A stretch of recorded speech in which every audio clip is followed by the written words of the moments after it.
एक सवाल जो हम सबने बचपन में कभी न कभी जरूर सोचा होगा, अगर पृथ्वी गोल है तो हम इससे गिरते क्यों नहीं? चलिए आज इसी सवाल के जवाब को समझते हैं।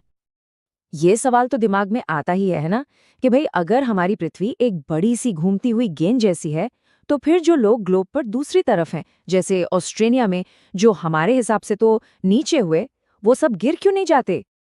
दरअसल इस पूरी उलझन की जड़ हमारे ऊपर और नीचे को समझने के तरीके में छिपी है। हम जैसा जमीन पर सोचते हैं, अंतरिक्ष में ऊपर और नीचे का वो मतलब होता ही नहीं है। तो फिर असली जवाब क्या है? खैर, जवाब सिर्फ एक शब्द में है, गुरुत्वाकर्षण, यानी कि ग्रेविटी। ये एक कह सकते हैं एक अदृश्य लंगर है, एक ऐसी ताकत जो हम सबको पृथ्वी से बांधे रखती है। तो ये है क्या चीज? गुरुत्वाकर्षण एक ऐसी अनदेखी ताकत है जो हर चीज को, चाहे वो इंसान हो, बड़े बड़े पहाड़ हों या फिर विशाल समुद्र, सबको सीधे पृथ्वी के एकदम सेंटर की तरफ, उसके केंद्र की ओर खींचती है। इस खिंचाव को समझने का सबसे आसान तरीका पता है क्या है? सोचिए कि हमारी पृथ्वी एक बहुत बहुत बड़ा और शक्तिशाली चुंबक है। जैसे चुंबक लोहे को अपनी ओर खींचकर चिपका लेता है, ठीक वैसे ही पृथ्वी हम सबको अपनी सतह पर मजबूती से टिकाए रखती है। और यहीं पे हमें अपनी सोच को थोड़ा बदलना होगा। असल में नीचे का मतलब कोई एक फिक्स दिशा है ही नहीं।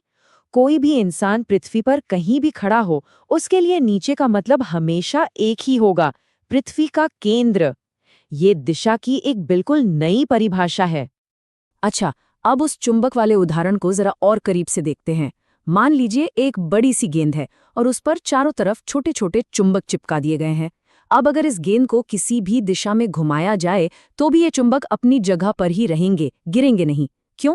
क्योंकि एक बल उन्हें लगातार गेंद के सेंटर की तरफ खींच रहा है।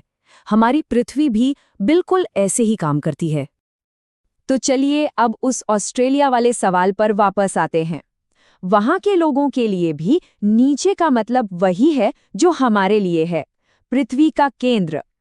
इसलिए वो भी हमारी ही तरह आराम से चलते फिरते हैं। हमें वो उल्टे लगते हैं और उन्हें हम। पर असल में कोई भी उल्टा नहीं है, सब गुरुत्वाकर्षण के केंद्र पर ही टिके हैं।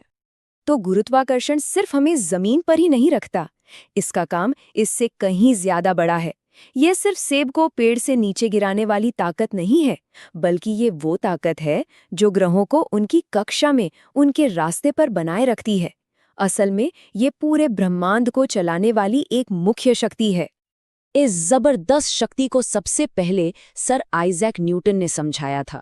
उन्होंने ही ये पता लगाया कि कोई चीज जितनी भारी और बड़ी होती है, मतलब उसका द्रव्यमान जितना ज्यादा होता है, उसकी खींचने की शक्ति यानी गुरुत्वाकर्षण उतना ही ज्यादा मजबूत होता है। और क्योंकि हमारी पृथ्वी बहुत ही विशाल है, इसका गुरुत्वाकर्षण भी बहुत शक्तिशाली है। इसका सबसे बढ़िया उदाहरण तो हमारे अपने चांद पर मिलता है।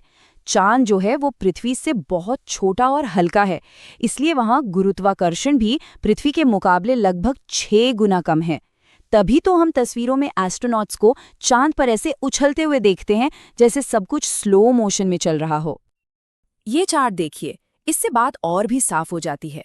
अगर पृथ्वी के गुरुत्वाकर्षण को 100% मान लें, तो उसकी तुलना में चांद का गुरुत्वाकर्षण सिर्फ 17% के आसपास ही है। ये इतना बड़ा फर्क है कि चांद पर किसी का भी वजन जमीन के मुकाबले बहुत ही कम महसूस होगा। और बात सिर्फ हमें चिपकाए रखने की नहीं है। क्या आप सोच सकते हैं कि यही गुरुत्वाकर्षण हमारी पृथ्वी को 30 किलोमीटर प्रति सेकंड, जी हाँ, हर सेकंड 30 किलोमीटर की अविश्वसनीय रफ्तार से सूर्य के चारों ओर अपने रास्ते पर बनाए रखता है? इसके बिना हमारी पृथ्वी न जाने कब की अंतरिक्ष में कहीं खो गई होती। हमने देखा कि गुरुत्वाकर्षण कितना जरूरी है, पर एक पल के लिए सोचिए कि अगर ये अचानक गायब हो जाए तो क्या होगा? हम एक ऐसी दुनिया की कल्पना कर रहे हैं जहां सब कुछ बस तैर रहा होगा, बिना किसी नियंत्रण के। सोचकर भी अजीब लगता है ना? अगर गुरुत्वाकर्षण खत्म तो हम सब सीधे अंतरिक्ष में तैरने लगेंगे।